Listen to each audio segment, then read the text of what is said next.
All right. Good evening, ladies and gentlemen.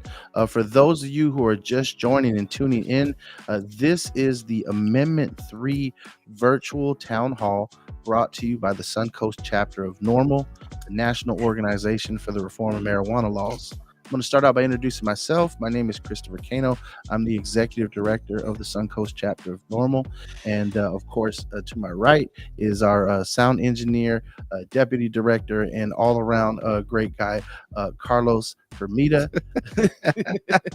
He has a million and one titles and he's doing a million and one things right now, between just making sure that we're live streaming over multiple platforms, making sure that all of our partners have joined us backstage and they're streaming over their platforms.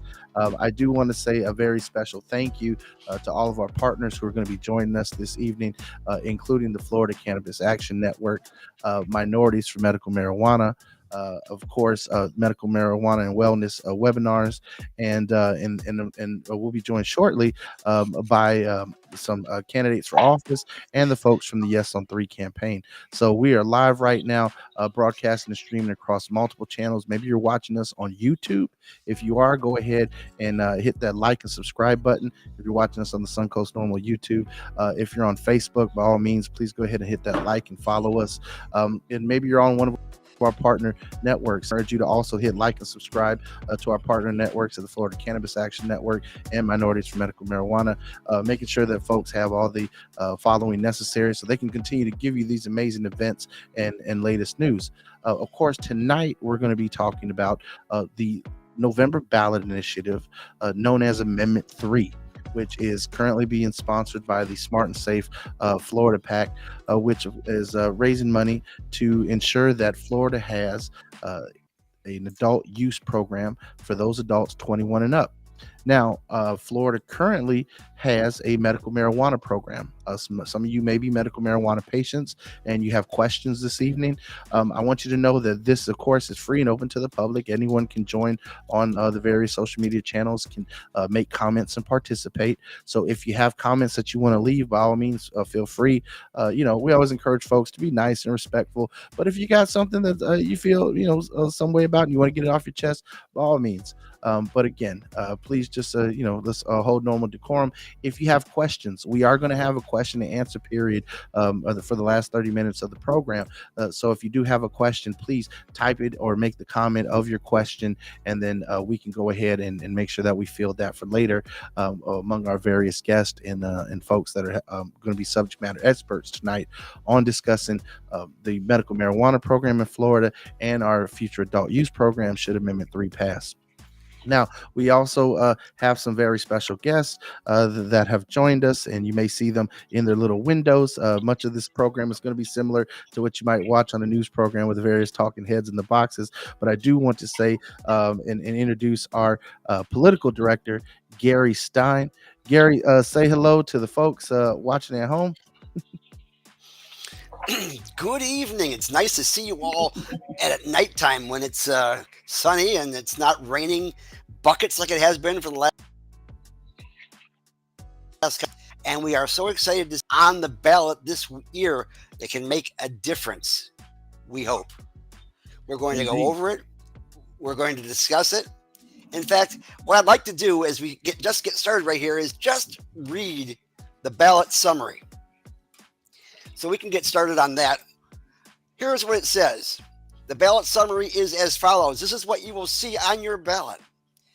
Allows adults 21 years or older, that's not children, to possess, purchase, or use marijuana products and marijuana accessories for non-medical personal consumption by smoking, ingestion, or otherwise. Allows medical marijuana treatment centers and other state licensed entities to acquire, cultivate, process, manufacture, sell, and distribute such products and accessories, and applies to Florida law, does not change or immunize violations of federal law, and establishes possession limits for personal use, and allows consistent legislation, defines terms, and provides an effective date. So we're going to go over each one of those little individual pieces and see what exactly that's going to mean to you, because it's written in legalese pretty much. The average voter may or may not understand that. So we hope to give you the information that you need tonight so you can explain to the best person you know why they should vote or not vote for it. Let's get educated. Gary, thank you for that introduction and of course, discussing what the amendment says and what folks are going to look at on the ballot. You know, I know folks have a lot of questions about what the amendment does and doesn't do, but before we really dive into that, I do want to introduce our other partners. Next, I'm going to introduce our partners from Minorities for Medical Marijuana, who have been with us throughout this fight in the state of Florida to make sure that our patients have safe and affordable access to quality medicine. And Roz, why don't you go ahead and let folks know who you are and what you got going on? And you might have that mute button on, so go ahead and hit that. That's my bad. Sorry, Ross. Go That's ahead. All right, Carlos. let me in. Listen, I'm so happy to be with you tonight. Thank you for inviting me, Chris and Carlos. I'm Roz McCarthy, founder and CEO of Minorities for Medical Marijuana. The organization is a nonprofit 501c3 that has a national reach, but we are located right here in the heart of Orlando, Florida. And I started this organization in 2016. Prior to the medical program being voted yes on, I felt like it was important to create a organization that it was focused on the issues that are very important to minority communities related to social justice, social equity, public policy, as well as economic opportunities, right? And so we are very excited about this conversation tonight. And I will tell you that we do, even though it's Minorities for Medical Marijuana, we do support legalization in the state of Florida. So I'm excited for the conversation, and thank you for having me. Thank you, Ross. We appreciate you joining us this evening, and we appreciate your continued partnership and advocating for the patients of the state of Florida. Our next partner organization has been advocating for Florida's patients for several decades now in this state, and I want to introduce their leader, Jody James. Jody, how you doing this evening? I am fabulous. Thank you very much for allowing me to represent Florida Cannabis Action Network here tonight. I'm actually at the Space Coast Convention Center, that's Brevard County, where we're representing the Yes on 3 campaign at a hobnob. So lots of candidates here talking about what's important to them. And of course, giving Florida Cannabis Action Network an opportunity to talk about why we have been advocating for adult therapeutic and non-therapeutic use for more than 25 years in the state of Florida. Roz mentioned that they're a 501c3. We're not. When we were founded in 1998, our lawyers told us that the First Amendment would guarantee us the right to protect our membership. And that was really important back then because it was still basically, it was a crime for everyone to use cannabis back then. And we wanted to make sure that we could protect people. I will tell you that while I am absolutely yes on 3 and the organization is taking a yes on 3 stance, not everyone who is a member of Florida Cannabis Action Network supports yes on 3. And so we're really trying to be very respectful of one another as we weave through this. And we're really grateful to participate and hear people from both sides of the aisle. Well, Jody, thank you for that. And we understand being a membership-based organization, the will of the members oftentimes, especially in any democracy, there's debate, there's a challenge to come to consensus. What we hope this evening for those of you who are watching at home is that you'll get the facts of what Amendment 3 does and what it doesn't do. And for those of you who may feel as though there may be shortcomings around the amendment, also to explain the fact that many of the shortcomings have very little to do with the amendment itself, but our own political system in the state of Florida. And then that's why some of the things that folks have asked about or said about this amendment, we can definitely address in more detail. We also have a special guest joining this evening who has been on our show, The Rotation, which comes each and every Sunday at 11 a.m. To tell the folks the latest in cannabis news and entertainment. And we have been featuring several candidates for office. And I want to introduce Teresa Wakefield Gamble, who is a candidate for Florida State House in District 14, which is up near the Jacksonville area. Teresa, welcome to the town hall this evening. Thanks for joining us. Thank you, Chris. I appreciate the invitation. This is a very important issue. I love hearing what Roz and Jody had to say. I just want to let the ladies know you do have an ally in me, so I'm all in for it because it's a personal journey for me. Being prescribed 25 different opioids over 10 years ago, it was killing me slowly. So I had to seek and look for a lot other alternatives. And a lot of times, as an African American woman, it's hard to get that. We have to jump through so many hoops and red tape. So this bill and this amendment is very important. I am voting yes. I am telling all my constituents to vote yes, and why they need to vote yes. It's not just for medical reasons, it's also for our quality of life, making sure they can be able to be decriminalized. In other words, clean up their records so they can earn a livable wage, and to be able to use the revenue from cannabis to expand Medicaid so everyone can get health care coverage. So I am truly honored, super excited of being on the show, and I'm ready to get in the conversation and ready to do the work. So make sure you vote for me on August 20th if you know someone in the Duval County, Jacksonville, Florida area in House District 14.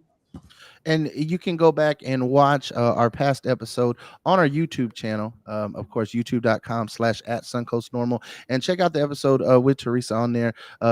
Gary Carlos go very much in depth in her campaign, her stances, but most importantly, in understanding our political process in the state, we the voters vote on constitutional amendments, but then it falls into the purview of the Florida legislature to enact what the voters' will is, which often means passing statutes that make sure that the amendment and all the things that aren't necessarily in the very narrow description, which Gary read to you, which has to be 75 words or less by law, gets filled out. And so we're going to need allies in the Florida legislature to actually enact the amendment properly. And so I want to start by going back and giving folks a bit of history of how we got to this point. And I want to be very clear of how we got there, who were the major players, and where we are going forward. So that way you, the voters, can understand that journey and that process. And then that way you can make an informed decision this November when it comes to voting for Amendment 3. First thing, Florida has been one of the prohibition states in the Deep South for a very long time. As a matter of fact, Florida has some of the harshest and most draconian possession laws when it comes to marijuana in the country. As a matter of fact, right now in Florida, if you're not a medical patient and you do get stopped with marijuana, having 20 grams or more is a felony. If you were to get stopped with a vape pen or a edible or any amount of concentrate, it is a felony. And in Florida, you can face up to 5 years in prison with those felony charges. Obviously, you would lose your right to vote. There's a number of things that come with being a felon in the state of Florida, and again, with what's happening in this state, even in the most recent statistics, we see that over 66,000 people in 2022 were arrested for marijuana possession. Marijuana arrests are over 1/3 of all of arrests in the state of Florida. And Amendment 3 is going to change those possession limits. As Gary touched on earlier, we're looking at right now, if you have 20 grams or more being a felony, the possession limits are going to change to 3 ounces of flour or less, essentially being decriminalized, and up to 5 grams of concentrate or less being decriminalized. So these felony arrests that we're seeing for the vast majority of folks that get them in Florida for possession will disappear. We should see the vast majority of folks arrest for simple possession in the state of Florida disappear. And so that is one key thing as to why NORML chose to support Amendment 3. It's one of the reasons why we chose to put this town hall together, so folks can understand that for all the shortcomings that we feel this amendment may have, and we're going to go into detail those later, we do believe that ending arrest and protecting marijuana consumers from arrest have always been part of our mission and what we continue to want to advocate for as a national organization for the reform of marijuana laws. Now, going back to history, in 2014, the canna moms and mothers who had sick children, as well as the Florida Cannabis Action Network and Kathy Jordan and a group of folks who needed cannabis medically, were advocating for the Florida legislature to adopt a low THC, high CBD program for medical marijuana in the state, and it passed through the state legislature. And the way the legislature originally set that up, only 5 organizations, they were planning on one of each region. They're going to divide up the state in 5 regions. We're going to be allowed to essentially cultivate, produce, and sell this low THC medical marijuana. Now, the problem with that is that you had to have a nursery license for 30 contiguous years in the state of Florida. You had to be able to put up a $60,000 non-refundable application fee and put up a several $1,000,000 performance bond in order to even really get in the running for that, which automatically, in many cases, pushed out small business owners, mom and pop style shops that we saw in many of the other legal states that have jumped on this green rush when it comes to legalization. Now, there were some problems with, of course, those requirements. One of the big ones, and Roz, I'll go to you for this to talk a little bit about, was the fact that African Americans, Black folks in Florida, due to Jim Crow laws and discrimination, couldn't get nursery licenses in some cases. So, Roz, just want to go to you a little quick and just inform the voters a little bit more of what's the whole deal with the Pickford class and how we came about as to why the initial setup for medical marijuana in Florida was essentially unconstitutional and discriminatory. Right. Well, there was many parts of the initial regulatory framework that lawmakers were working on that made it unconstitutional and basically made it really made it a hard hill to climb for African American farmers and business owners. And so, working with people like Senator Rouson, working with, with so many different representatives at the time, Representative Chevron Jones, we laid a lot of attention on the Black farmer and the fact that first, to have a requirement you have to be a 30-year nurseryman was totally, it was totally discriminatory, because being a nurseryman meant that you had to be recognized for 30 years, and most farmers and Black farmers didn't have that opportunity to be recognized as a business owner and farmer for 30 years. So unfortunately, that piece of the requirement in order to get a license was thrown out eventually. The issue was, after that, was how do we get more Black farmers involved in being able to participate? And so the Pickford Black farmer opportunity, it was, it was on one side, it was great of being able to create an opportunity, but why does there have to just be one farmer? Why does it just have to be one Pickford farmer that gets that opportunity? The Pickford farmer was basically in around 89, 92, there was a lawsuit, the USDA versus Pickford Glickman. And basically it was a suit against the United States saying that there were practices that were discriminatory towards Black farmers.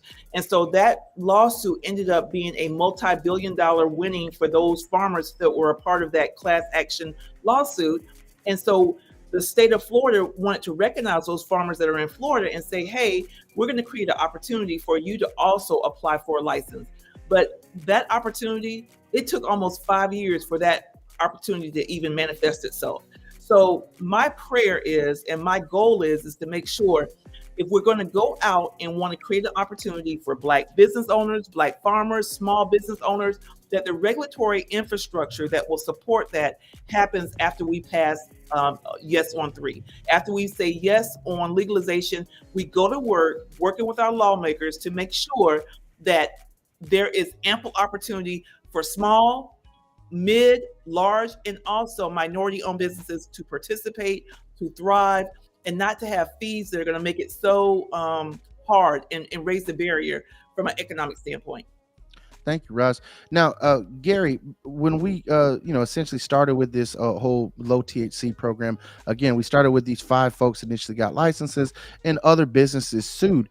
So tell us a little bit about how that journey came about. Right now we're up to 23 licensees, and I believe 18 have storefronts. But tell the folks watching at home a little bit of the history, how we went from 5 to the current 23. Well, first off, I should mention the fact that the applications that were put out for those initial first 5 are the only applications that have actually resulted in licenses. And that was back in 2015, which itself is egregious. But the fact is, those other people got their licenses because of the fact that the application process was so screwed up. They set it up where they weren't being scored properly. They're just being ranked. And that didn't work out properly. And so a legislative law judge came in and gave those licenses to those people who were screwed out of their licenses because of the way that the application process was put together. And after that, we ended up having Ron DeSantis actually giving out the rest of the licenses to everybody. So the worst applications of people who are still able to produce were able to get licenses. And of course, what happens when you have a license that you really can't use? You sell it. And that is what has happened to nearly all the licenses, actually, that were given out, with only a very few still being the original licenses. The rest of them have been sold to multi-state organizations or to other organizations that had the millions of dollars to be able to put into it. And some people just sold paper licenses, not any infrastructure whatsoever. So people had to put all that money into it. So the whole process itself has been screwed up. And again, no licenses have been given out since the original applications in 2015. And that includes the Pigford license, which of course has been held up again because of court battles. First off, because the person who actually won the actual license passed away before they had actually had a chance to get the license. And they had to go to the courts to say, this belongs to the kids of the people, of the person who won it. That is still being debated. In the meantime, the person who did get the license has made no bones about the fact that they're selling that license, and it may not necessarily have to be a person of minority status. And so therefore, this once again has been a good idea that was messed up by the legislature. So we have to be guiding our legislature as best we can as grassroots organizations and help them learn how to put this right, because so far it hasn't been. Well, Gary, I'm glad you touched on grassroots organizations. I want to go to Jody from the Florida Cannabis Action Network, because Jody, if I'm not mistaken, the way the original amendment initiative was written, and some of the THC, low THC and such, and Amendment 2, which later was adopted in 2016 for medical marijuana, was for every 100,000 patients, they're supposed to issue out more licenses. So Jody, could you share with us a little bit about how many patients we have in Florida? So if I'm not mistaken, we have one of the largest patient counts in the country.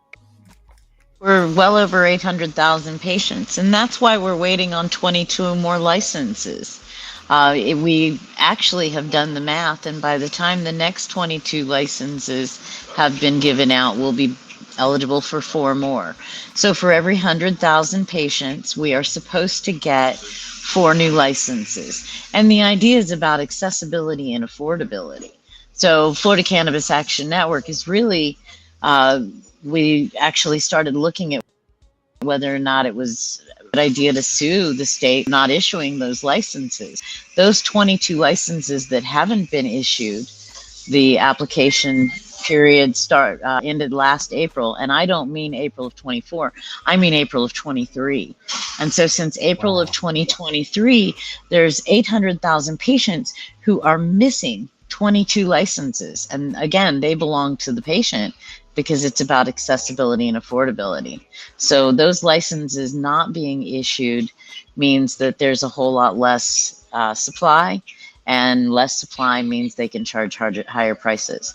So we are still waiting. Now, that's something that was written into law. That is not something that was in that original constitutional amendment. And you guys touched on the idea earlier that implementation is so important. And so I'm really glad to see our candidate, it's Teresa. I'm really glad to see our candidate here, because implementation is everything. What happens after Amendment 3 passes? And I will remind people that we didn't start with a constitutional amendment to legalize marijuana. We have had members of the Florida legislature who have been introducing bills that would have legalized marijuana for adults, that would have done a lot of the things that we all want to see happen. And they could have done it through the legislature. But the governor and the leadership in the Florida House and Senate has had a zero tolerance for legalization, and they have stood between people and safe access to this plant for as long as I've been working on this in Florida. And Amendment 3 gives us an opportunity to clearly state to the Florida legislature that we want adults to have safe, affordable, non-medical access to cannabis. Well, thank you, Jody, and we appreciate all the hard work that Florida Cannabis Action Network has done over the years to trailblaze to get us to this point. Teresa, I wanted to go to you next because, as it's been touched on, we're going to need allies in the Florida legislature who can properly implement this. And from what I understand, in your own family's background, is that you come from a family of Black farmers. So this is a issue that's near and dear to you. So could you share with us a little bit about your own family's journey and how you feel as moving forward that the Florida legislature should address implementation of Amendment 3? That's great, Chris. Yes, my grandfather, he was a black farmer, and then in Georgia, Southeast Georgia, and then when my mom and my father moved to Florida, my mother continued the tradition. So I learned about farming from my grandfather and my mother, and it's very important to learn that trade and that skill. So I'm like, Ross, how in the world individuals got to justify they was a 30-year nursery worker when basically almost every black farmer had their hands on farming since slavery. So that alone will qualify a black farmer to be able to grow cannabis. Right now, my grandfather's farm is still in existence in Georgia. Matter of fact, it's the only one with the barn and everything still up. And I'm working with my uncle. We're talking behind the scenes, who's the estate executor now, to try to get it a historical landmark so nothing happens to it. So my grandchildren and children can see where their roots come from. And the reason it's so important for me here in Jacksonville, because we have black farmers in Jacksonville. We have farmers that producers. Matter of fact, on Saturday, I was out at the farmers market talking with the farmers and their frustration of having to get access to opportunities and grant funding is not just at the state level, but at the local level. But a lot of them don't have all the information in order for them to pursue to be put themselves in a position of success. And I agree with Jody. Legislation play a critical role to make sure we get this right. And I'm the type of individual with the work ethic of a granddaughter of a black farmer, a dad who was a union worker, along with my husband. I don't mind rolling up my sleeves and doing the work and pushing back on a lot of this stuff because it's time out for it being dragged out. I had constituents tell me that they have individuals passing out legislation convincing them to vote no on 3. And this is why I had to really step up the volume and advocate for this, that they using language to confuse people, even though a 75 word count what Gary read, but they're taking those 75 words and put a negative stigmatization on Amendment 3 instead of the positive representation that's needed for Amendment 3. And those individuals, those 800 patients that are waiting, that is something that every candidate should be fighting and pushing for, because these individuals still have to work, they still have to provide for their family, they still have to be a caregiver. Some of these are young people and some of these are children that suffer and miss so much time out of school, or they can't focus and concentrate. And if cannabis can help them benefit to improve their quality of life, then everybody needs to be sounding the horn and calling everybody, blowing up Ron DeSantis and let him know that the Democrats are coming to take control of the House and the Senate. So he might as well get ready and get that pen ready and sign these bills for cannabis, because we're not gonna stop until this has happened, because we shouldn't be struggling. All of us pay too much taxes to be struggling. So yes, Tris, this is very passionate for me personally as a granddaughter of a black farmer and also an advocate for black owned businesses, because I'm an entrepreneur myself. And it's time for us to be ignored when possibly we're the ones that got the solutions to the problems our state is going through with. So we're not just want to sit at the table. We want to do the work. Well, thank you, Teresa, for your passion, and thank you for stepping up to run for office in a crucial district. I think it's important that we have more legislators who are willing to step up and one get a grasp of the true issues that patients face in this state, and two, that have some skin in the game, in the sense that they come from backgrounds that they understand. The folks don't always get a fair shake in the way that the system has been designed. And I want to talk a little bit more about that because as we transitioned from a low THC program in Florida to passing Amendment 2 in 2016 with close to over 70% of the vote. That was historic in a lot of ways. And it took a lot of money. John Morgan was definitely someone who was a major donor that came in and donated. Of course, there were small dollar donations from around the state. I myself worked for I think $400 every 2 weeks, 16-hour days, 7 days a week, collected petitions in 2015 to put it on the ballot. I mean, I remember being on the west coast of Florida, traveling 7, 8 counties, going to different places, whether it's shops like this one here at Chillum and Ybor, or throughout the entire state, from volunteers who wanted to see medical marijuana a reality. For me, my own personal journey with this was that my father was diagnosed with a terminal form of dementia in 2010, and he was told he was had probably 6 months. By 2014, because of the care that my mother had given him, he actually was still with us. And even though he was bedridden, he was, fighting for his life. And when I discovered that the U.S. government had a patent to use medical cannabis, and use cannabis oil to treat the symptoms of these oxidative diseases like dementia, Alzheimer's, Parkinson's, what my dad was suffering from, that to mitigate the strokes that he was having, I knew that I had to do something to try and save him. And one night after I had got the medicine for him, because at the time there was no legal market, I had to go to an illicit market to get high THC cannabis and make our own oil at home. I got arrested.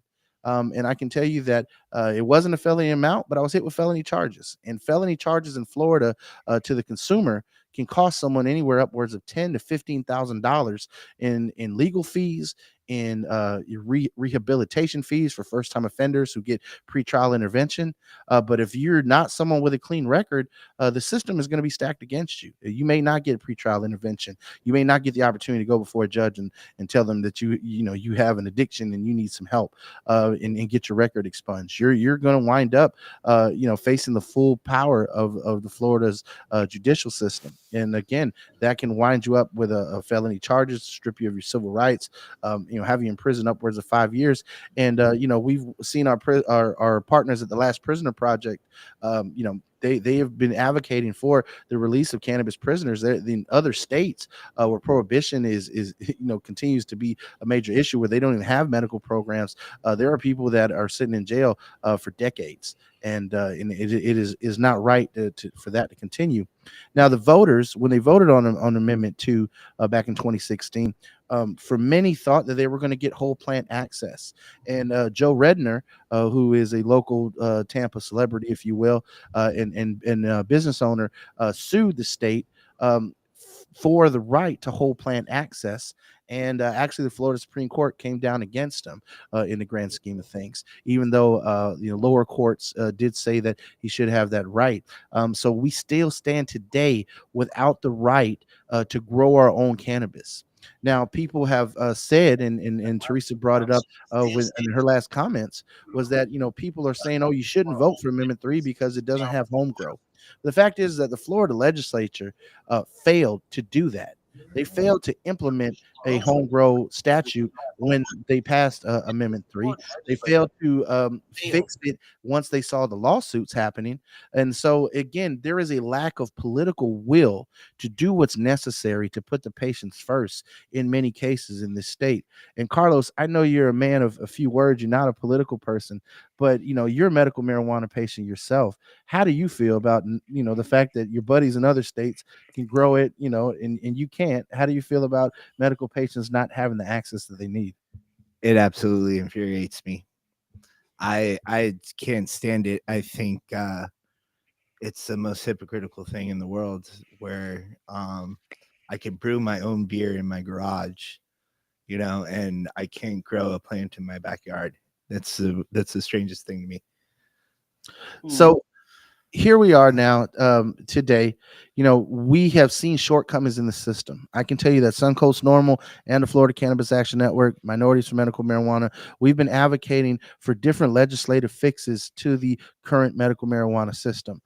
For us, we have advocated at Suncoast NORML for workers' protections. We see every single year public employees, whether they be firefighters, correction officers, school teachers, school administrators, getting fired from their jobs, and they're legit medical marijuana patients.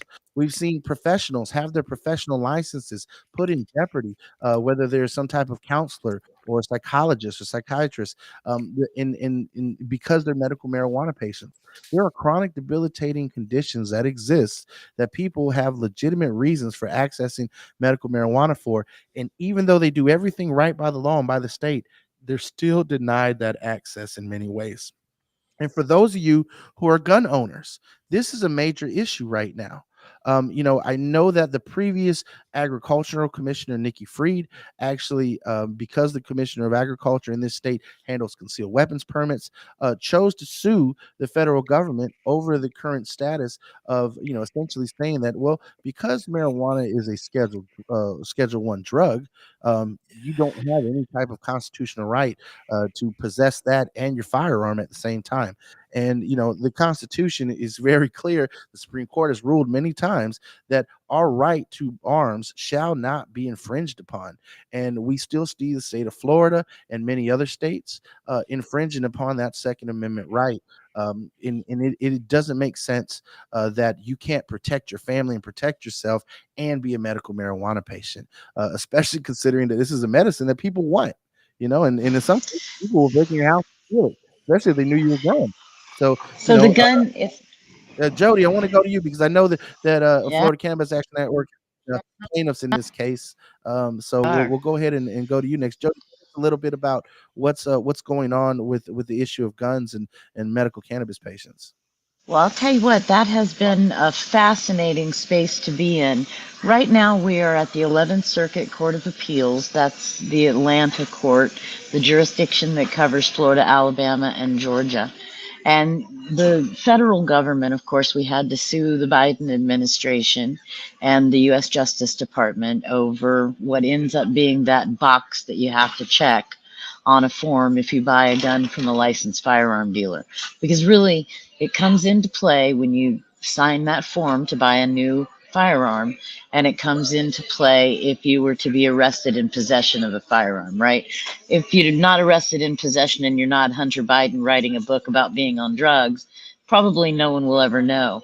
But literally, the U.S. Justice Department has stated that we are derelicts, that patients are derelicts, patients are too crazy to use cannabis or to carry a gun because cannabis causes psychosis. So it has been fascinating to watch how that has proceeded.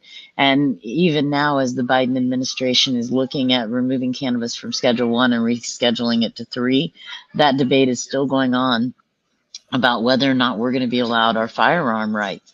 So even if Amendment 3 passes, or if you vote no, which I hope you won't, that's not going to affect your firearms. We're going to continue to fight that battle, just like we're going to continue to fight the home grow battle, just like we're going to continue to join Suncoast NORML in the employment battle. So while Amendment 3 may not fix everything, Amendment 3 is going to allow adults to possess 3 ounces of cannabis and 5 grams of concentrate, and we're going to be able to go to the Florida legislature once it passes and figure out how to implement it.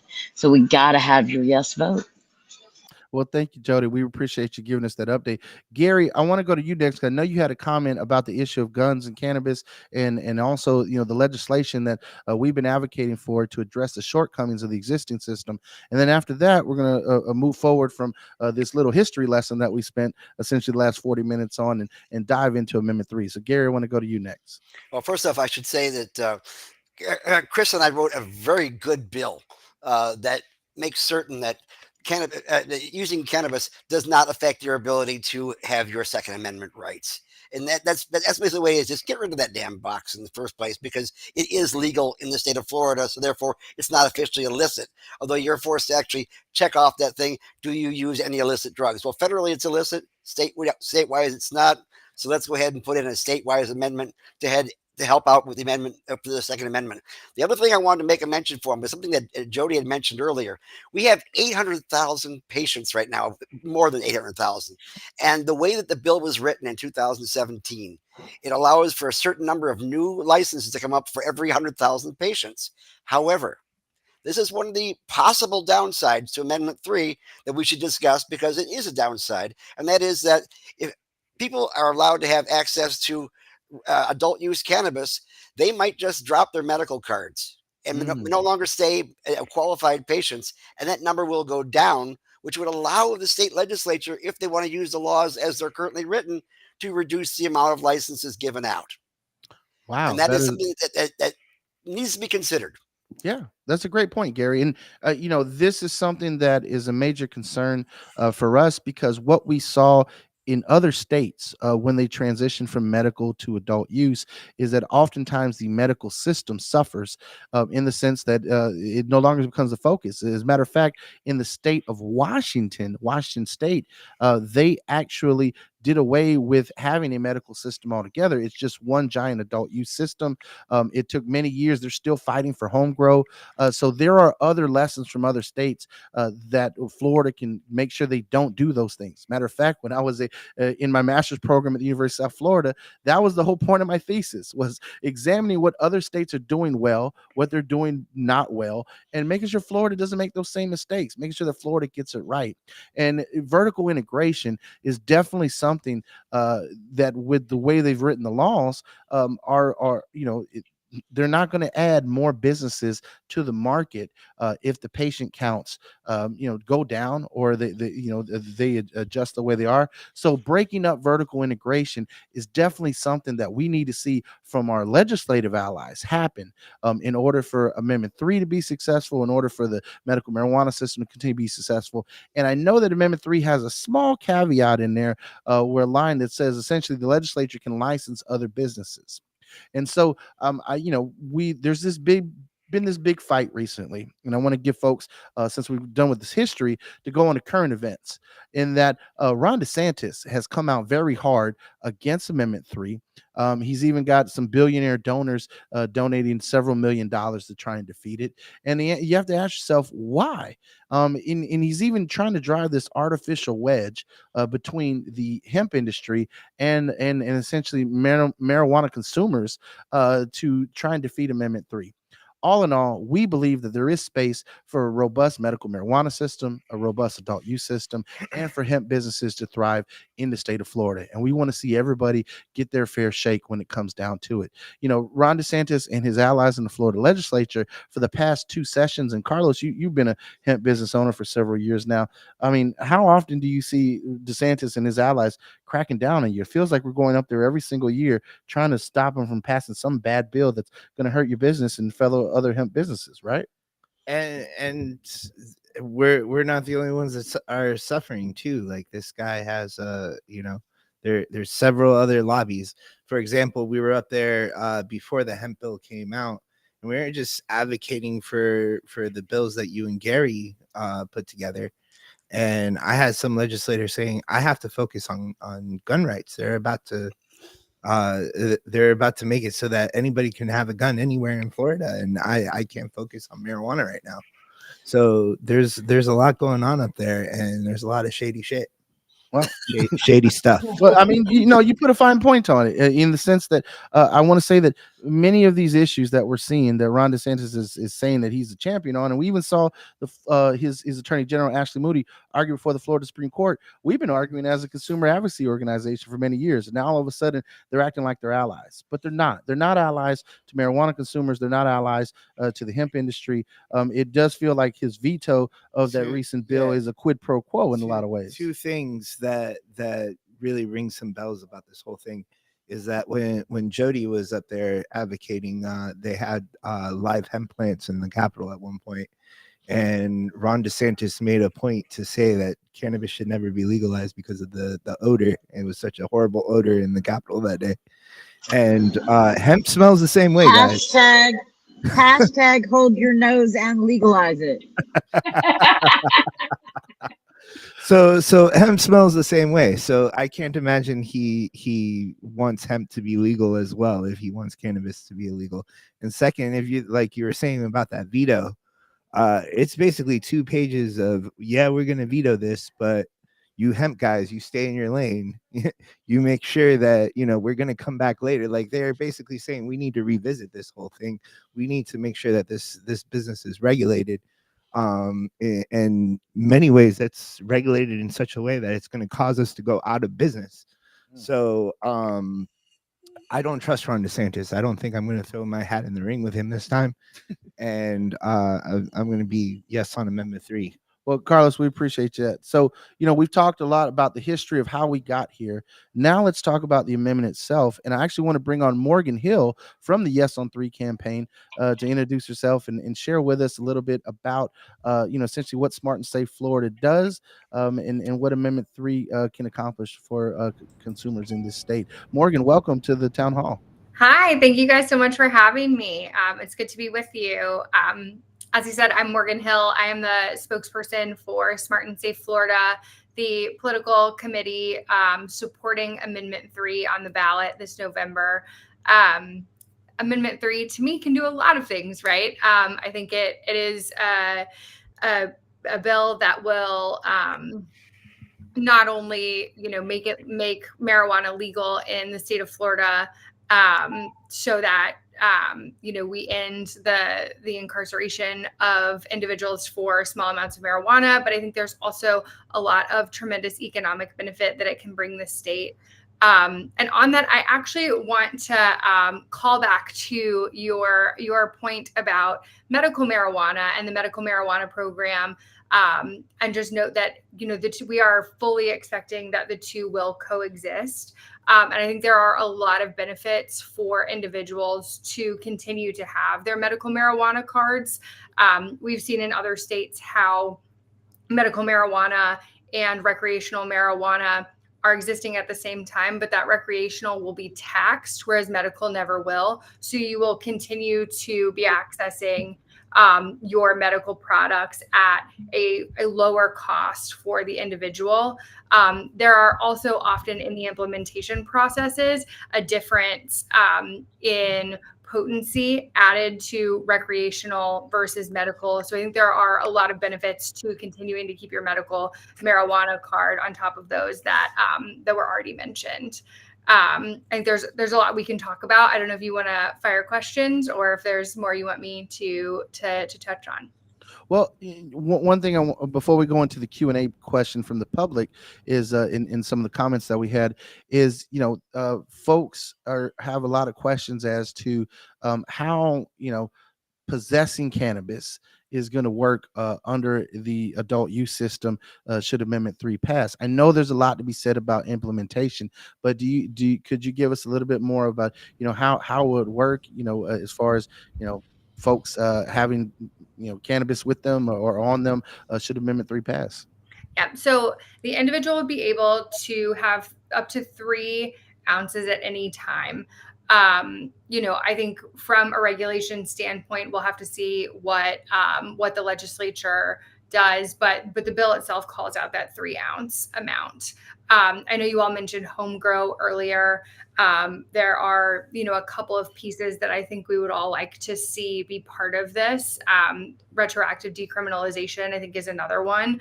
But I think it's a really important thing to understand that in the state of Florida, the Supreme Court requires that amendments are single issue. So had we coupled home grow with legalization or that retroactive decriminalization piece, we would never have gotten the amendment on the ballot. So the way we think about it is Amendment 3 is step 1. And then either through additional ballot measures or legislative process, we can add the retroactive decriminalization or the home grow. I like to think and both of those things. Well, you bring up a great point in that we have to do so much more than just vote. We have to do more than just go to the ballot box. As Carlos touched on, you got to be engaged. And that's why organizations like the Florida Cannabis Action Network, Minorities for Medical Marijuana, and Suncoast NORML exist. We have a diverse membership among our various organizations, regionally, by demographic makeup. But the fact is that we all agree on one thing. People should not be locked up for having marijuana and for wanting to use it and live a healthy life. That all responsible users should have a safe, quality, and affordable access. So moving forward, we have a lot to engage our legislature on. If folks want to see home grow, then we got to engage the legislature on that. That they need to push for that. I'm glad that we have a candidate here this evening, in Teresa Wakefield Gamble, who supports making sure that the shortcomings of the existing system are addressed. And so, there is a lot to be said too about, the partisan politics that dominate this state. For the since the 90s, Ron DeSantis and his political party have run Florida, and we haven't seen a consensus, if you will, on governing because of between gerrymandering and between the makeup of the state of how it's in the different municipalities. There seems to be islands of blue and large swaths of red. It's a microcosm, much in the way America votes, and that you have large cities that tend to be lean one political party, and then you have rural areas that tend to lean towards another political party. But there is a lot at stake in this election, not just here in Florida, but nationally, in regards to progress. I do want to touch on one clear thing: whether you like the candidates at the top of the ballot or not, whether you're a hardcore "Make America Great Again" Trump supporter, or you're a liberal Democrat and you want to see Vice President Harris be the first woman in history to become a president, there is some clear things that are drawing the line. Some people give President Trump a lot of credit for the 2018 Farm Bill, in the sense that it did allow for hemp to become a legitimate industry in the state. But the Farm Bill itself is something that every president has to sign anyways, because it's what funds the Department of Agriculture. It has a lot to do with the food stamps that are there. So, you kind of get credit in a lot of ways for just going through the motions with that. But Vice President Harris, as a senator, was the only person that's running this race that sponsored the Marijuana Opportunity Reinvestment and Expungement Act, the MORE Act, which actually legalizes cannabis at the federal level. And with her recent pick of Minnesota Governor Tim Walz, for the first time in history, you have a major political party where the two people at the top of the ticket support marijuana legalization and decriminalization. That is something to be said in regards to the dichotomy that we have in going to the ballot boxes election, which I point that out because Ron DeSantis knows that too. And Ron DeSantis knows that weed is more popular than him or his political party. And he fears the losses that they could have down ballot if they don't turn out hard, if they don't defeat Amendment 3. And Amendment 3 is not the only one on the ballot. All reproductive rights are also on the ballot in Florida in Amendment 4.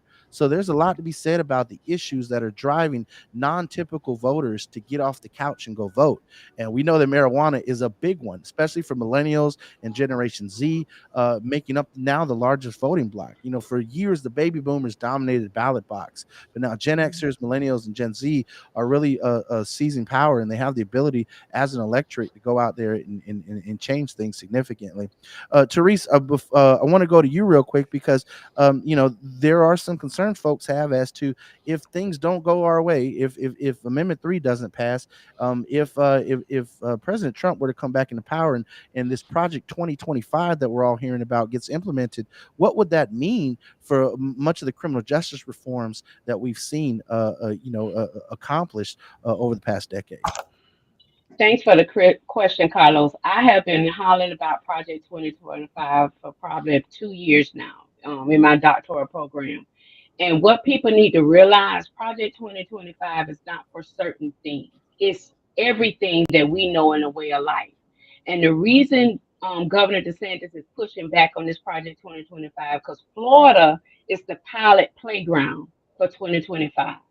And everybody in the nation is watching us.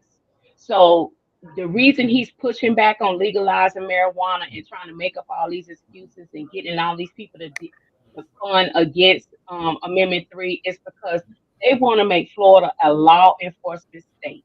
They want to eliminate anything with liberal policies that promote social well-being for people.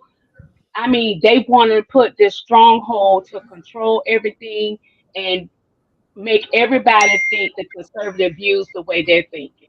And this is why we have to get up off the couch and we have to make them phone calls and have those hard conversations with our family members and our neighbors. That if we want to enjoy the freedoms we have and try to get medical marijuana into adult usage so we can be able to protect ourselves, those who carry guns, and to be able to maintain our health, we need to vote.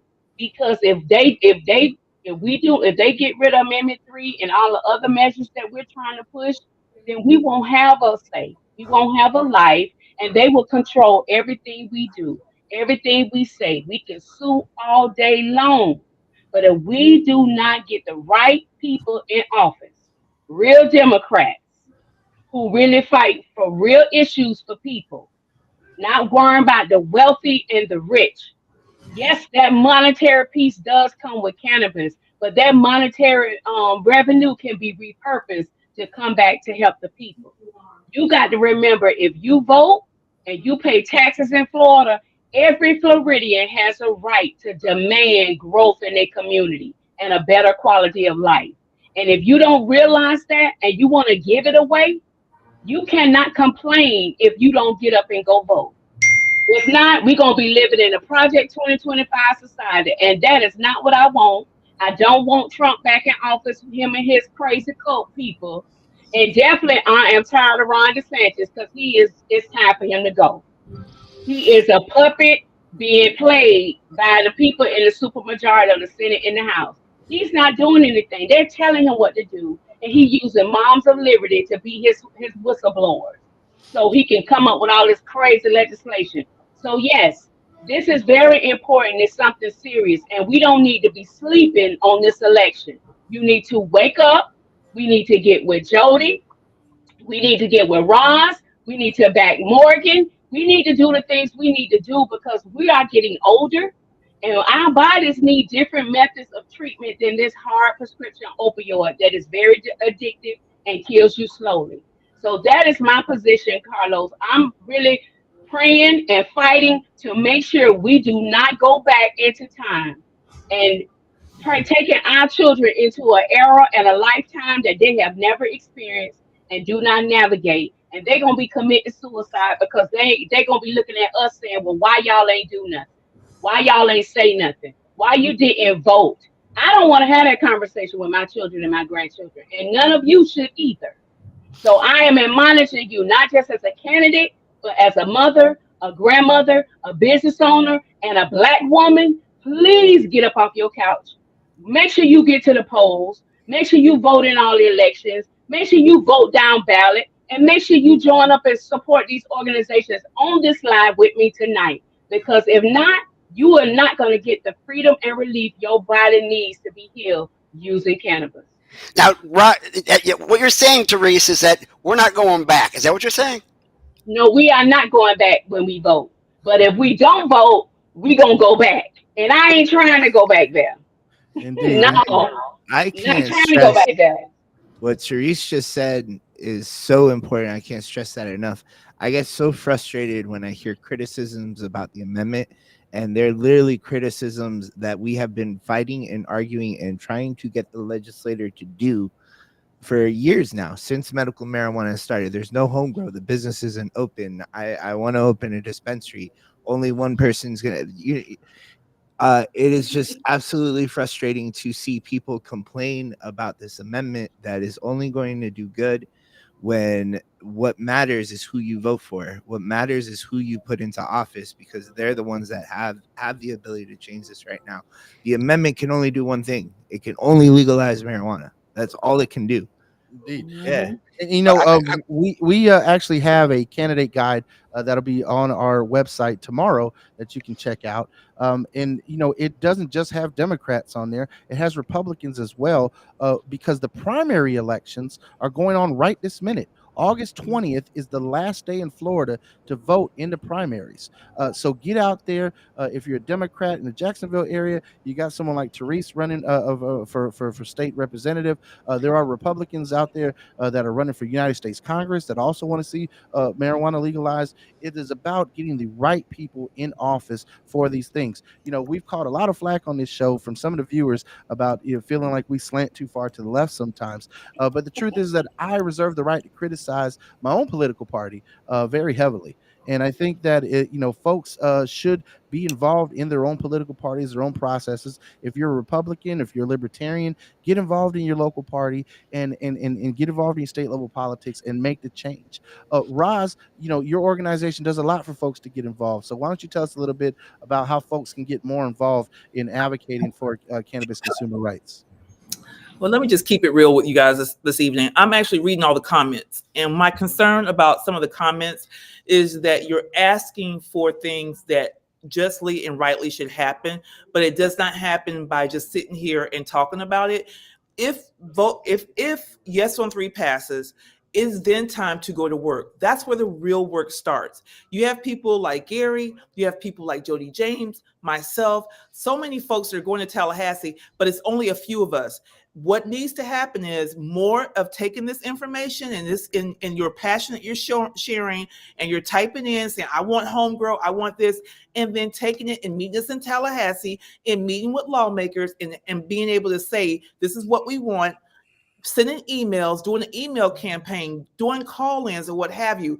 What we don't get enough of, and this happened with the medical program, because I was there, I was in Tallahassee every other week, is that we didn't have enough people fighting for to stop vertical integration. We didn't have enough people fighting for to reduce monopolization on the economic side. We didn't have enough people talking about social justice and social equity. So I will say this before I remove myself from this platform, that I'm so grateful to be here, is that if you don't show up, then you have no room to talk about it, to have issues with it, because the few of us, we cannot do it alone. We are so stretched. So if you can't be there, then donate to NORML, donate to Gary's PAC, donate to M4MM.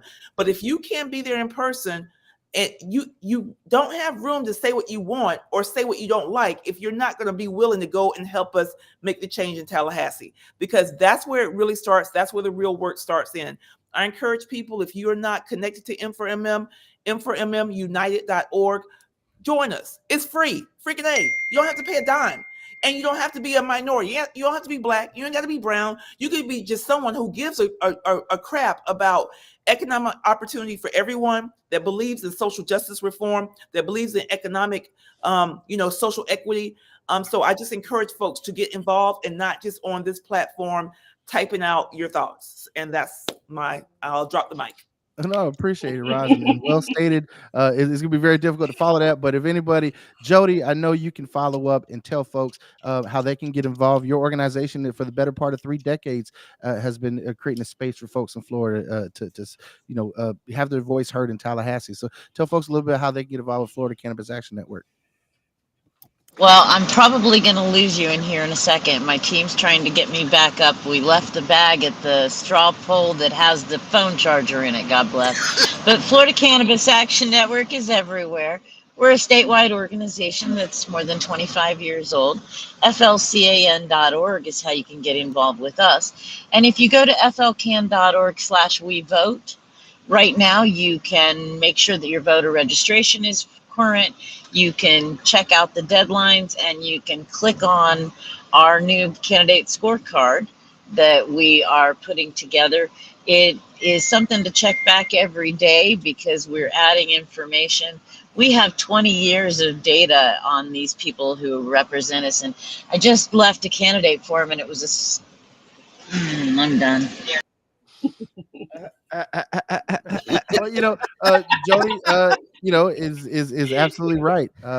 Get involved, get off the couch. Roz said it, definitely succinctly for all. You can become a member of Suncoast NORML.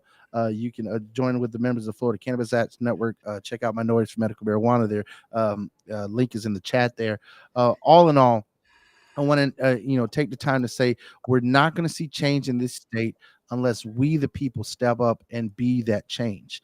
There is no magical billionaire coming to rescue us when it comes to criminal justice reform and when it comes to advocating for marijuana reforms. We exist as a membership-based organization, and we are definitely going to need all the help we can get moving forward in this coming legislative session to not only press on the implementation of Amendment 3, but to address those shortcomings that we've had for the past 7 years in the medical marijuana system. And so, Gary, I want to go back to you to talk a little bit about those shortcomings. I know you talked about worker protections, but we talked about gun rights. But there are other bills that you have drafted and that we've drafted at Suncoast NORML that address some of the shortcomings and many of the questions and comments that folks have around Amendment 3 that we've addressed as well. So tell the folks a little bit about that legislative agenda that you so handcraftedly and delicately put together. Well, I got to tell you, every time that I work on a bill, and you have to work the bill to make it happen in Tallahassee. I don't just stop at going to Democrats, and I don't just stop or going to Republicans, because there are a lot of Democrats who are, I'm sorry to say it, Democrats in name only. I mean, look at Blue Jacksonville. I was just amazed that they had a candidate who, besides being anti-Semitic and saying, why should we talk about the Holocaust when the Jews have all the money? I don't even have 1/10 of the money, or even one fifth of the money. But she also said crazy things like, I thank God for slavery and things of that sort. And she also says, no way in regards to Amendment 3. And this is a Democrat talking. We have other Democrats who are talking in the Senate saying that if this goes through, there are going to be people eating out of trash cans. I mean, this is what we have. So know who the heck you're voting for. Make certain you learn who it is you're voting for, and know why you need to vote for them or vote or not vote for them. And we have a lot of legislation we have to pass. In order to do it, we need bipartisan support.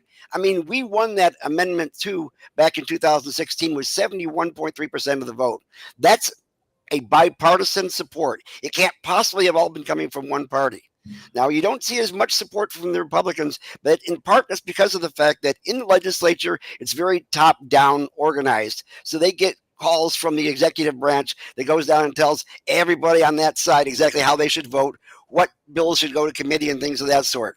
And yet there are Republicans who actually don't believe in the things that they're actually voting for or putting into committee or taking out of committee. And to them, I should say, if you go to Tallahassee and you meet one of those guys, tell them to do a ball check.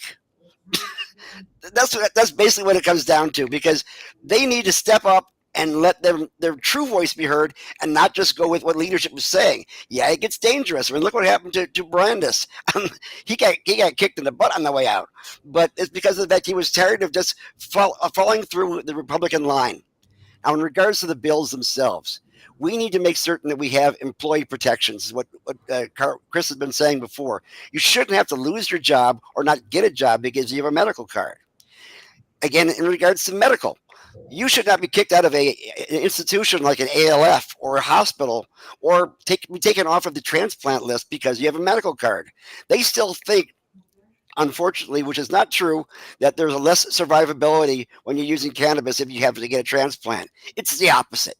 Because of the fact it's an anti-inflammatory, you actually get better chances for survival if you have a transplant and you're using cannabis. So let's go ahead and change those things. Another thing, they're always talking about parental rights. Parental rights. A lot of times they end up talking about parental rights. They're talking about parental rights to ban books. That is not really parental rights. That's teachers' rights to teach your kids the right thing. But what we really have to worry about is if you have a medical card for PTSD or something else you have to treat, and once treated, you are a better parent, the Department of Children and Families can come to your house and petition to have your kids taken away. I just happened to write a bill that comes through and it says that the use of cannabis solely cannot be the reason for your kids being taken away. It makes perfect sense because the fact that you should be able to have your kids and your health at the same time. That's what it comes down to. Gary, I want to stop you right there real quick because this actually got litigated differently in different states. In South Carolina, a woman had her child taken from her at the hospital, and in 4 years has not been able to see her child without supervised visits. Her mother actually had to get custody. In Oklahoma, a pregnant woman was recently vindicated because of the way the state wrote their law, and they said that she's not actually can be charged with child negligence for utilizing medical cannabis cannabis during her pregnancy for intractable nausea.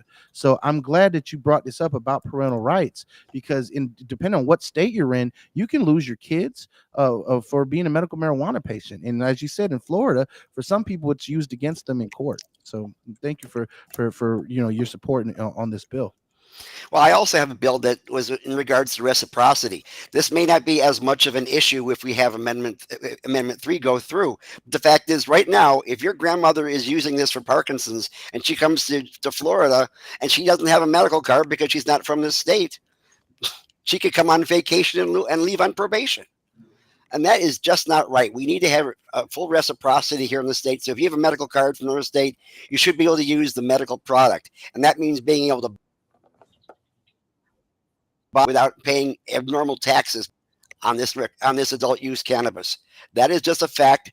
And they're actually looking forward to taxing it, I'm certain, over in Tallahassee, because I'm sure they want to use it for their other cultural issues, hopefully for education and things of that sort, but you never know. And we also have to make certain that we strengthen the medical program by making certain there are more qualifying conditions. And guys, if you have your medical card, be sure to keep your medical card, because again, you'll be exempt from all those taxes. And that'll be so important. And although we haven't got Morgan to talk about this right now, what I am seeing based on what has happened in other states is that once you have a recreational program, you'll probably see a THC cap on the adult use cannabis, in part because you can't make as much of an argument for higher THC when it's not having to do with medical use. So keep aware of that if you need the medicine that actually works for your particular infirmity, if you need higher THC or higher or CBN or CBG, then you need to make certain you have your medical card so you can get the correct amount, the correct cultivar. Don't call it a strain. Strains are for viruses. Call it a cultivar and make certain that you get the right kind of medicine.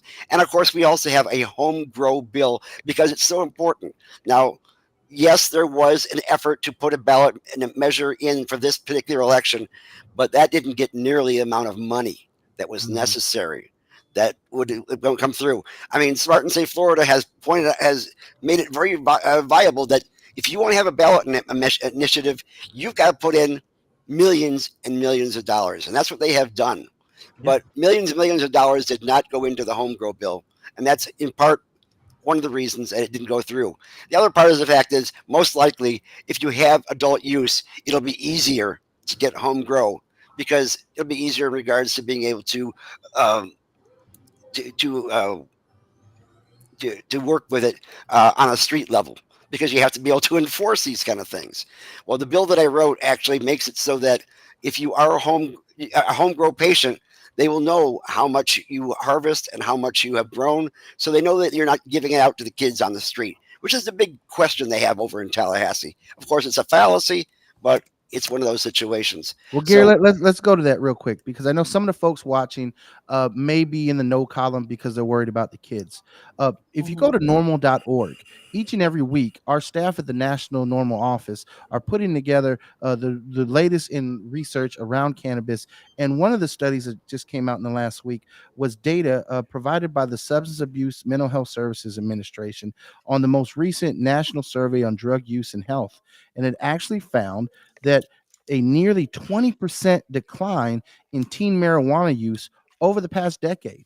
Over the past decade, where we've legalized adult use in this country, in the various states, we've seen teen rates go down. So when we talk about, is it going to be safe for the kids? The answer is yes. Having a regulated adult use market where only people 21 and up can get access to this is going to put out of business a lot of folks that still participate in the illicit market. Because why would you want to go to someone who doesn't necessarily know where they get their bud from, who doesn't necessarily know if it's safe, if it's been tested? And so that having a safe and tested quality place that you can go to is the main concern. Again, as consumers, we also have to make sure that we're advocating for those testing controls, that we're advocating to make sure that there aren't certain pesticides sprayed on our medicine. So it is vital that we continue, as we said, to get involved. Also looking at what we're seeing in regards to people worrying about Ron DeSantis saying, "Oh, everything's going to smell like weed." Well, there's actual direct correlation to municipalities that legalize it and your proximity to cannabis dispensaries and your home values going up. You can go on to normal.org and see that research as well. All in all, what we see now is that the American College of Physicians, we're seeing that the American Nursing Associations are all coming out and asking the federal government to decriminalize cannabis. In many ways, the last 80 plus years of prohibition has not worked in this country, and the Controlled Substances Act, with cannabis being Schedule 1, has been an absolute disaster. We're finally starting to see progress with this current administration, and if things go a certain way in this upcoming election, we may see even more progress with another administration. We're having a president and vice presidential candidates being in favor of legalizing it. But again, we're here tonight talking about Amendment 3, what it will do here in Florida. And again, the arrests that we've seen in this state, especially the felony arrests for having more than 20 grams or any amount of concentrate, have been a major, detriment to folks who are Floridians. The war on drugs is the longest running war in this country's history, and it's on the American people. Mic drop. There's nothing else to really say about that except that it's the longest running war and it's on us, the people. And so if we want to see these things happen, we need to put the right people in office. It has been said time and time again. We're going to flash now on the screen NORML's endorsements for this primary. And so if you're going to take to the ballots now, early voting has already begun. Go online to your local supervisor of elections office and find your nearest early voting site. Cast your ballot now. If you have a vote by mail ballot, understand that Ron DeSantis wanted to crack down on that. So each and every election now, you have to request a vote by mail ballot. These are for Florida elections here. You got a state attorney race where there's a primary in the 13th Circuit here in the Tampa Bay area. Andrew Warren is who we supported in 2016, and it's who we're supporting again. In the Orlando area, you have the public defender seat, and in the Tampa Bay area, public defender seats open. Lenora Easter and Rocky Brancato are the candidates that we want to see there. With the Florida State Senate candidates, in particular, up north in Florida District 2, you have Daryl Parks. In Florida District 25, which is in the Orlando area, Carmen Torres, who's the wife of Victor Torres, who was the senator that sponsored the legalization bill for us. Rodney Jacobs, who you've seen on the show here on the rotation. You can go back and watch past episodes and hear from him. And in the Florida State House in the Jacksonville area, Angie Nixon, who's an incumbent facing a primary that actually sponsored our worker protection bill. Of course, Teresa is here with us this evening, and she's actually, running against that crazy incumbent that Gary touched on earlier, who was against Amendment 3, and thank God for slavery. So, there is definitely some candidates out there. Also, Ashley Brundage, who was on the show this past Sunday in District 65 here in the Tampa Bay area. These are some great folks that are running for state office. And then for your federal offices, this past Sunday, Debbie Mercursa Powell came on the show and told us how she felt. Maxwell Frost has been on the show many, many times. Sabrina Bruce Barr was on the show last month. Isan Jordan is a Republican running in Florida's 14th district who wants to become the Republican candidate to take on Kathy Castor. We'll make our endorsements in the general based on candidates, but we're telling you, we're not just all leaning to the left. There are Republicans out there who are also for reform, and they're here on our list here. You want to go ahead and step out, and if you're a Republican, vote for these folks in those primaries. In Florida 16th, there's a Democratic primary. Trent Miller put it right on his website. He's for legalizing at the federal level, and he wants to be the candidate in Congress from that district to do it. In Florida's 23rd district, Darlene Swafar is a Republican running who is also in favor of decriminalization and legalization. In Florida's 25th district, Jen Perlman, who's running against Debbie Wasserman Schultz, who has never been a fan or a supporter in this state for marijuana consumers, is running for Congress against her in the primary and in his support of legalizing it. And then Mike Davey in Florida's 27th district, who filled out his normal questionnaire and had all the right answers. And so these are the candidates that are running for office that have either participated on the show, have filled out their questionnaires, they've been there. We know where they stand on these issues, and this will be posted on our website tomorrow. But we wanted to share this early release with you all, so that way, as you take to the primaries, you know which candidates are the ones that are supporting this. So let's talk a little bit about Amendment 3 and field some of these questions that we've seen on the chat as we have these last 10 minutes of the show here. Carlos, if you can pull up maybe some of these questions here that we're seeing into the chat and flash them on the screen, we can address them a little bit one by one. So let's see here, and we're going to try and pull up some of these comments and questions here that are essentially PG. Some folks, they feel kind of strongly in their wording. It's okay. I mean, freedom of speech. I mean, if I'm gonna go through the comments that they're the ones that aren't PG. The first one, I mean, this one seems to not really understand the difference between federal laws and state law. Well, let's pause on that. What did President Biden do? President Biden is the first president to issue out over 6,500 pardons for cannabis offenses. Right. And Vice President Harris actually hosted folks who received those pardons at the White House at a roundtable. One of them happened to be a normal member to talk about it. And Vice President Harris has said, people shouldn't be locked up for marijuana. And again, she was the only person that we've seen running that actually sponsored the MORE Act to legalize cannabis in Congress. So there's a lot to be said as to who's doing what. Now, how do we feel about Trulieve sponsoring and bankrolling Amendment 3? If it passes, Trulieve would appear as a company in the Florida Constitution, according to DeSantis. Are people worried? Look, as Gary touched on, there was a home grow amendment that wanted to support medical home grow in this state, and it didn't have any financial backing. Trulieve, yes, has dumped a lot of money into getting behind Amendment 3 and Smart and Safe Florida. Obviously, they have the biggest benefit, if you will, to an adult use system because they have the most storefronts in the state out of the MMTC. But what we need in this state is to end marijuana arrest. And that's what Amendment 3 is going to do, is end tens of thousands of arrests for marijuana in this state. And it's going to make a big difference in how we can, one, strike down vertical integration. Many of the criticisms that I myself has had against Trulieve have been due to the fact that the vertical integration system has limited competition. Well, I would love to see more competition to make them produce better products and to make them be a better organization and a better business. And so I think that's the most important takeaway of having a robust adult use and robust medical marijuana system is we got to get the right people in the legislature to knock down vertical integration to make more competition. The qualifying conditions is a major issue that folks have. In the state, in Washington, D.C., senior citizens actually can self-certify. They can walk into a dispensary and say, hey, I have a medical condition and I need it, rather than spending hundreds of dollars on a doctor's recommendation. The whole issue of how the doctor recommendations came about and the certification of doctor's recommendation, again, was due to certain legislators being influenced by certain doctors to write the test a certain way, to make the doctor certifications a certain way. And there have been powers that be that want to get a cut, essentially. Now, there are some great doctors out there that do right by their patients. Dr. Barry Gordon, who's been a friend of this show and been on many times, who has actually argued before many different courts for his patients and such. So there are great doctors out there. As a matter of fact, if you go on our website, you can go to suncoastnorml.org. We have the opportunity for you to engage with some doctor clinics out there that can get you a doctor's recommendation, in addition to our partners at Medical Marijuana Awareness Webinars, who host educational webinars each and every week for folks who have those chronic debilitating conditions. And maybe you want to learn a little bit more about how your condition can be affected by medical cannabis. And so there's a great opportunity there for you to be able to do that.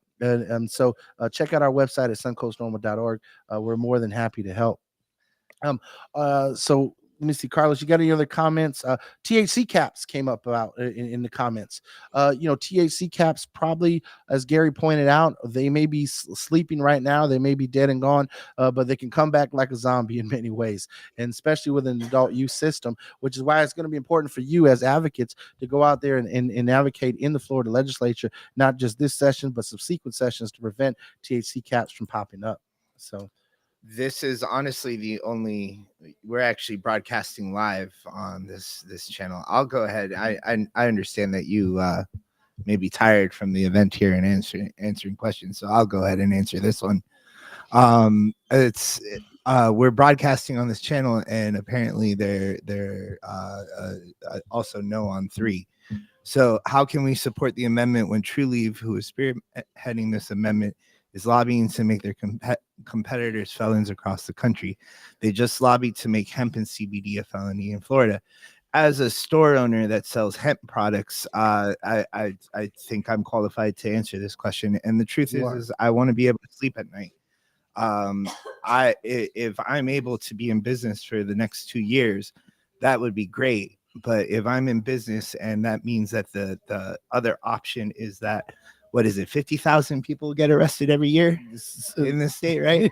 It's tens of thousands of people get arrested in Florida. It's not as much as 50,000, but it's still a lot of people get arrested in the state for cannabis. And I've been advocating for the legalization of cannabis for years now.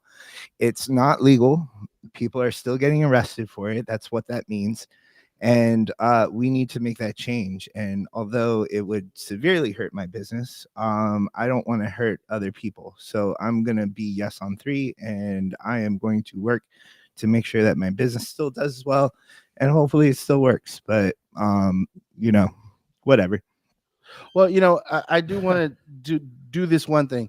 I don't want to give Trulieve more credit for being an evil corporation than what they already do. Okay. And the fact is that, corporations can only do what they're enabled to do by the political system. All right. Citizens United before the Supreme Court allowed corporations to spend an unlimited amount in our political system.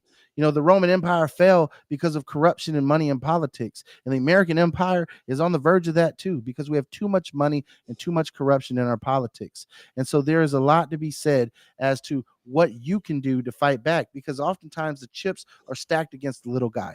All we really have is our power at the ballot box. All we have is our power together, joined in solidarity together. And so that's why we ask for organizations like the partners we have with Minorities for Medical Marijuana for you to get involved.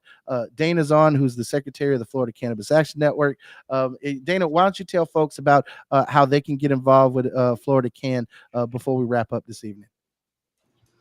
Yeah, absolutely. Thank you guys so much for having Florida Can on with you today. We're always excited to further the conversation around education. I know that Jody lost her internet. Look, the internet's back. So I was really just stepping in to say a few words about that.